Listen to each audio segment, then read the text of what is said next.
My name is Brian. I'm a residential specialist here at Project Hope, and today I'm going to give you a tour. We'll start off with the residential specialist office. This used to be a family bedroom. It is now used by the RSs to meet with our guests every night of the week where we go over goal planning and we assist them in giving them direction and giving them resources. We're now going to be going into our lounge area where our guests can wait. They can get some hot chocolate or some instant coffee while they're waiting for everybody else. Where we have Bible study, where games can be played and videos can be watched.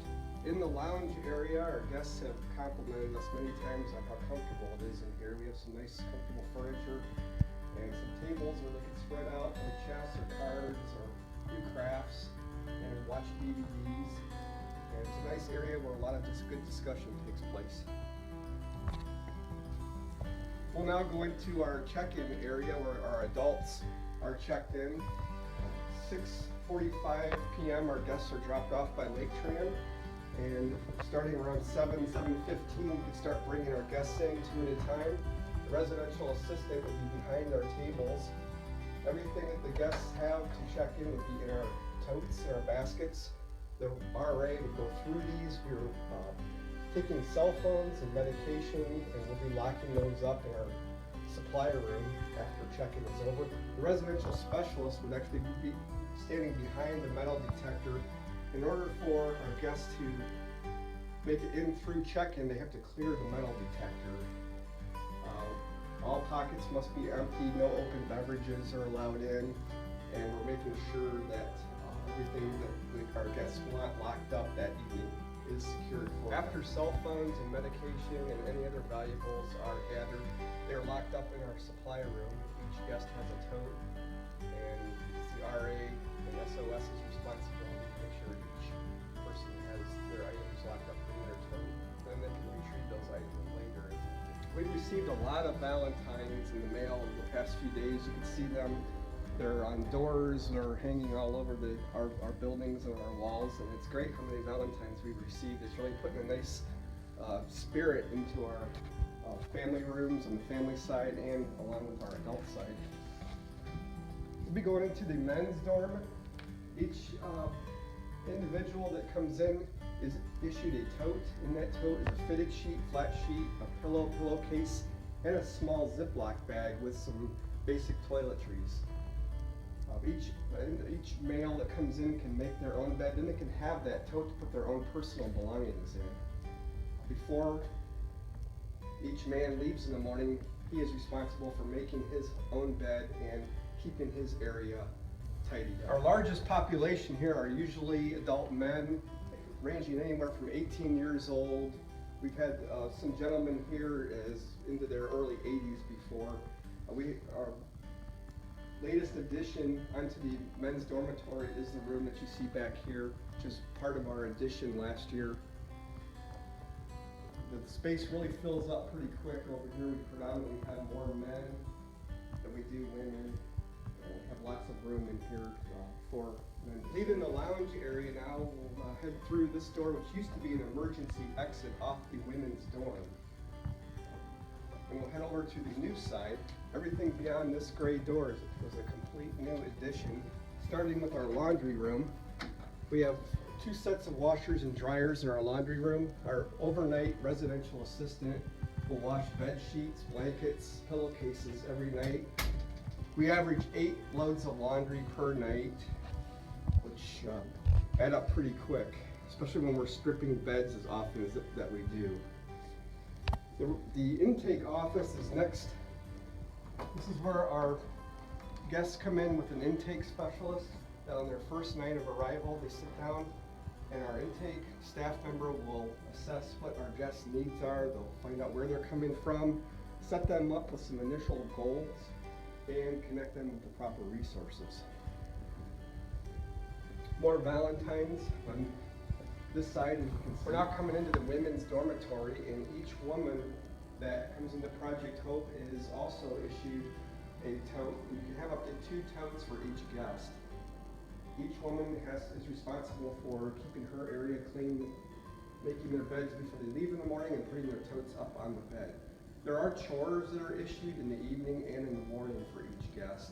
which consist of sweeping, mopping, cleaning restrooms, taking By the trash issuing out. chores to each guest that stays here, it gives them that sense that they're keeping their house clean. It's that ownership, it's that taking responsibility and those steps building towards keeping their own house clean or their own apartment clean, which they're going to have to do eventually. Part of our expansion includes a larger restroom for the women, which includes 2 handicapped accessible showers with privacy curtains, plenty of room at the sink area for brushing teeth and cleaning up.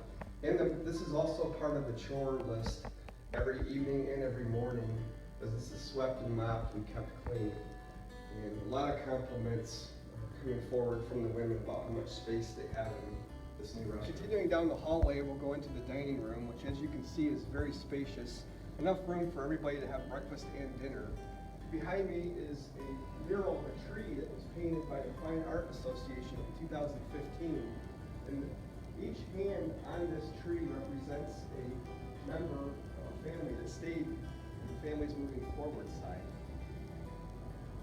Continuing over towards the kitchen, this was a great addition. All of our volunteers, our staff love this kitchen. It is 5 times the size of the kitchen that we used to use, including warmers for our hot food that's brought in every night, commercial dishwasher, plenty of refrigerator space, and some freezer space that really comes in handy. We're going to go into the family section now. The family's moving forward side, and we have 3 bedrooms.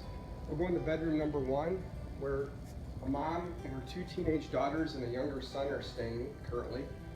And as you can see, most of their personal belongings do fit in here, but if they have too much stuff, we can store some of their belongings in the basement and just label it, put it in the basement for storage, and they can have access to it later if they need to. Each bedroom is equipped with cribs, changing tables. This particular bedroom is not in need of that, but we do have those available for families if they need them.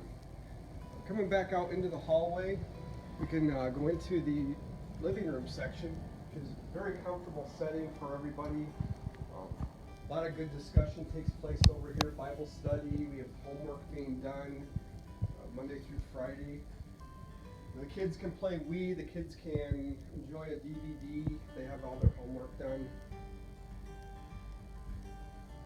Recently, we had cabinets that were installed on this side of the room, so everything is a little more organized. Instead of just being on the floor, we can actually put things up on shelves of toys, and a lot of room for storage is what we need on this. Continuing into the playground area, in October of 2015, the Deborah and November play area was dedicated.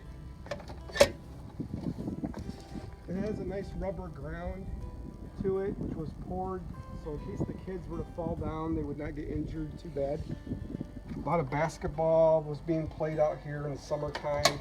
We got plenty of space for the families to eat outside, sit at a picnic table, and even some small tricycles that were available for the kids to ride. The Family's Moving Forward coordinator, along with her assistant, have an office where goal planning can take place with the parents.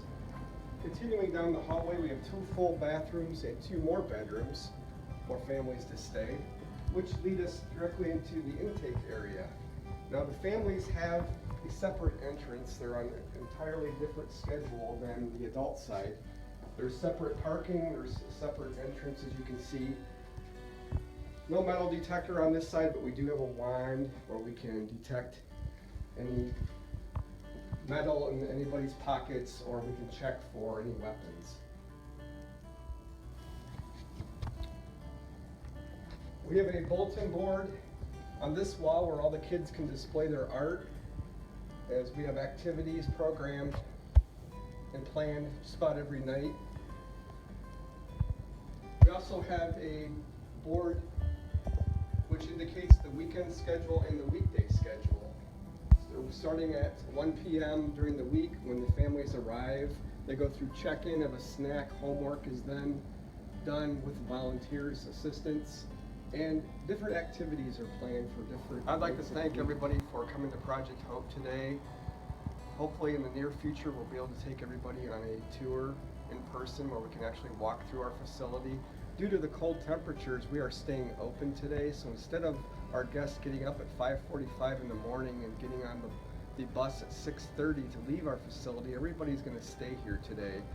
The high temperature today is only supposed to be in the single digits, and Lake County has a code blue in effect, which means that it's dangerous to be out on the streets. So we will be serving lunch here today, and everybody can stay warm and have a relaxing day.